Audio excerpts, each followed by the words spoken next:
अलिबागपासून 17 kilometre अंतरावर असलेल्या चौलची ओळख मंदिरांचं गाव अशीच आहे। या गावातील मंदिरांपैकी सर्वाधिक प्रसिद्ध आहे ते शीतळा देवीचे मंदिर। प्राचीन काळात चौल हे चंपावती नगरी म्हणून ओळखली जायची। समुद्राच्या तीरावर असलेल्या या गावाला समुद्राचा खूप त्रास होत असे। समुद्र गावची जमीन गिळंकृत करू लागला तेव्हा चंपावती राणीनं शीतळा देवीची प्रार्थना करून हे संकट दूर करण्यासाठी साकडं घातलं। देवीनं ही प्रार्थना ऐकली आणि तिनं आपल्याकडील अस्त्रानं बाण घातला। संकट दूर झालं आणि तेव्हा राणीनं देवीचं मंदिर बांधलं, अशी या मंदिराची आख्यायिका सांगितली जाते। शीतला देवी प्रसन्न झाल्यावर तिला विचारलं की तुला काय पाहिजे, कोणतं संकट आहे। तेव्हा ती सांगते का माझ्या राज्यात समुद्रापासून मला जो त्रास होतोय त्यापासून आमचं राज्याचं रक्षण कर, ह्या नगरीचं, चौल नगरीचं।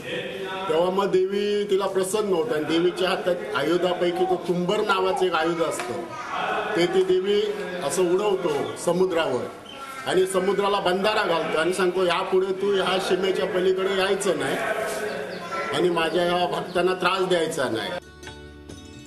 मंदिराला पूर्वाभिमुख दरवाजाबरोबरच उत्तर आणि दक्षिण बाजूसही प्रवेशद्वार आहे। गाभाऱ्यात देवीची तेजस्वी मूर्ती असून त्यामागे नागराजाची प्रभावळ आहे। गाभाऱ्यावरील उंच कळसाबरोबरच सभा मंडपावरही कळस आहे। मंदिर आधुनिक असलं तरी सुंदर कोरीव काम पाहायला मिळतं। मंदिरात दररोज भाविकांची रेलचेल असते। नवरात्रोत्सवात तर खूपच गर्दी असते। 9 दिवस धार्मिक कार्यक्रमांची इथं मांदियाळी असते।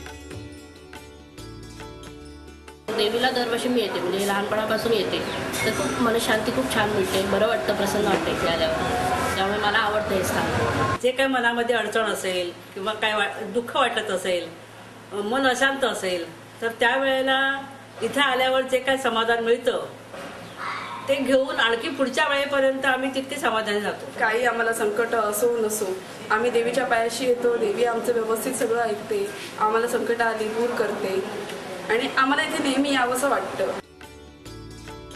पौराणिक आणि ऐतिहासिक संदर्भ असलेल्या या चौल नगरीचे पर्यटनाच्या दृष्टीनं असलेलं महत्त्व दिवसागणिक वाढत चाललंय। कोकण किनारपट्टीवर फेरफटका मारताना चौलच्या शीतळा देवीचं दर्शन घ्यायला विसरू नका। Praful Pawar, Zee media, Raigad. Zee 24 तास रहा एक पाऊल पुढे।